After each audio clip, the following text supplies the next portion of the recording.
face à une crise politique qu'il n'arrive pas à régler. Même à l'Assemblée, comme dans le reste de la population, il est considéré comme un pestiféré. Même sa réforme là, complètement dégueulasse, la loi Darmanin sur l'immigration, il n'a même pas réussi à trouver le soutien de la droite alors que c'est quand même ses meilleurs amis. Le seul truc qu'il a à nous dire, c'est la répression, la répression, la répression, interdiction de manifester, interdiction de sortir des casseroles, interdiction d'être un immigré et d'avoir une vie correcte, dissolution de l'association de gauche. Et derrière, l'extrême droite, elle pavane dans Paris. Ils ont mis le feu là à la baraque d'un maire qui justement en Bretagne laissait quand même un peu des immigrés avoir une vie digne, qui était pour l'accueil. Donc on voit que le gouvernement il multiplie les accointances avec la droite extrême et l'extrême droite. Donc nous, vu qu'on ne veut pas de cette société-là et qu'on voit que le gouvernement, il y a une possibilité de le faire reculer, on se mobilise aujourd'hui, le 16 dans les lycées et évidemment le 6 juin. Comment est-ce que tu vois la suite de ce combat? Parce qu'on a quand même un président là qui est vraiment dans le mutisme total, dans l'isolement même si je puis dire, au regard de ce qui s'est passé le 8 mai où on est sur une cérémonie assez étrange où on voit un président qui se balade tout seul sur l'île des Champs-Élysées, qui interdit carrément les Français d'y participer. On avait aussi des ministres qui avaient participé à cette cérémonie et qui s'étaient trompés de chant quand même, ça la fout mal. Quand on sait l'importance historique que ça représente. Comment là on est arrivé dans un stade où on est vraiment face à un mur quelque part, on ne peut plus rien entendre. Ce qui est sûr, c'est qu'ils ne peuvent pas foutre un pied dehors sans se prendre la population dans la gueule. Dès qu'ils font un déplacement, coupure de courant organisée par la CGT, les syndicats, des casseroles, des rassemblements, des contre-rassemblements, des manifestations. Tous les jours, il y a presque trop de choses à faire quoi, quand on veut se battre contre le gouvernement. Il nous avait promis 100 jours d'apaisement, en réalité c'est 100 jours de colère. Et le fait qu'il n'écoute pas la population, ça on s'y attendait. Le gars il est banquier, c'est le pote de tous les milliardaires. Le CAC 40 il est très heureux en ce moment, il en fait 152 milliards. C'est quand même 15 fois le fameux déficit des caisses de retraite. Ouais. Donc nous on continue de mettre la pression et puis on montre un peu qui sont les vrais commanditaires derrière toute cette opération. C'est pas Macron tout seul qui décide. Au contraire, il écoute le CAC 40, il écoute le patronat. Eux, là, ils sont bien contents, ils se cachent un peu derrière Macron. Derrière, ils ont Le Pen qui est prête à assumer le pouvoir pour eux aussi. Nous, clairement, ce qu'on dit, c'est qu'on est contre tout ça. Voilà, en ce moment, il y a plein de grèves, y compris sur la question des salaires, de l'inflation, où les gens ils gagnent des augmentations de salaire importantes. C'est aussi grâce à la mobilisation contre la réforme des retraites. Et au niveau des jeunes, on va continuer d'apporter notre pierre à l'édifice, on va pas du tout s'arrêter. Est-ce que les casserolades, c'est un peu une manière de rétablir un peu l'équilibre et de rappeler aussi que ce sont les citoyens qui décident? Ouais, c'est une des manières de le faire, mais une autre, c'est la grève. La grève, tu rappelles que ceux qui font tourner le pays, c'est les travailleurs, et que quand ils décident de pas bosser, il se passe rien. On a vu aussi un peu ça pendant le Covid où il y avait des travailleurs qui disaient non, alors qu'on dit à tout le monde de rester confiné, qu'il y a des gens qui sont malades, on va pas aller distribuer des pubs dans les boîtes aux lettres des gens, mettre nos vies en danger.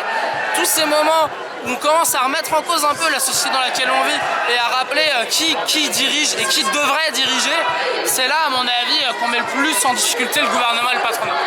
Comment est-ce qu'on essaye de continuer aussi à convaincre les Français qui quelque part ont un peu abandonné? Il y a une partie des citoyens qu'on interroge parfois, nous, dans le cadre de micro-trottoirs ou autres, qui quelque part se sont dit la réforme est passée, le combat est pas perdu, mais voilà, c'est quand même une grosse défaite. Comment est-ce qu'on continue à motiver un peu les troupes à ce niveau-là?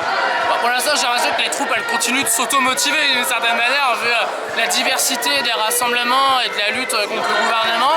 Moi, ce que j'aurais envie de dire, c'est regardez à quel point il est dans la merde. Il n'arrive pas à faire passer ses lois. Il est en crise politique, tout le monde le dit, même les médias qui sont quand même très potes avec Macron, les BFM, les machins. Même eux, ils sont obligés tous les jours de dire quand même le gouvernement, il est pas bien, il est un peu dans le mal. Et surtout, il faut se dire qu'on a appris énormément. Là, il y a des gens, c'était leur première manif, leur première grève. Là, ça y est, ils se sont syndiqués, ils sont entrés dans un parti ou dans un collectif ou dans je ne sais quoi. Ils participent à ceci, à ça, à machin. Ça faisait longtemps qu'on n'avait pas vu un tel truc. C'était les gilets jaunes, la dernière grosse explosion comme ça dans les consciences. Et ça, c'est quelque chose qui va rester. C'est un truc que le gouvernement, il va devoir se coller au basque. Et pas que lui, même les prochains. Beaucoup de personnes, merci. Beaucoup de personnes disent que quand on les interroge que le combat il va au-delà de la question des retraites. Est-ce que finalement c'est pas une grosse erreur de la part du gouvernement d'avoir voulu forcer les choses, puisque ça a permis à beaucoup de Français aussi de s'éveiller sur d'autres questions ou de venir proposer d'autres revendications? Bah ouais, mais clairement, un des premiers trucs moi, qui me vient en tête, c'est quand même le lien, parce qu'on parle de français, mais avec aussi tous les travailleurs immigrés qui font tourner le pays, où bah voilà, il y a eu des liens qui se sont formés entre travailleurs avec papier et travailleurs sans papier, parce que derrière la répression, bah, c'est la même police qui est en face, qui tape pas aussi fort si t'es français ou si t'es immigré, mais qui tape quand même, on le voit là, ils envoient les CRS de Rennes à Mayotte pour réprimer, tirer à balles réelles sur les jeunes. Et derrière, bah, les grèves sur les retraites, elles font écho aux grèves sur les salaires. Donc il y a toute une émulsion.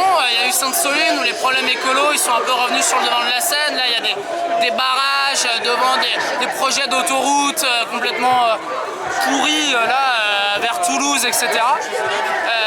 Donc ouais, toutes les colères elles s'agglutinent. Et derrière, bah, nous par exemple, moi je suis au NPA Jeunes, nous ce qu'on pointe c'est le capitalisme, la responsabilité du capitalisme, la responsabilité du patronat, que dans une société qui est régie par l'exploitation et par les oppressions, bah, on n'a pas d'autre choix que de se battre, et en fait, pas seulement de se battre pour gommer certains aspects, mais pour tout envoyer valser. Donc il faut un changement majeur selon vous Il faut une révolution.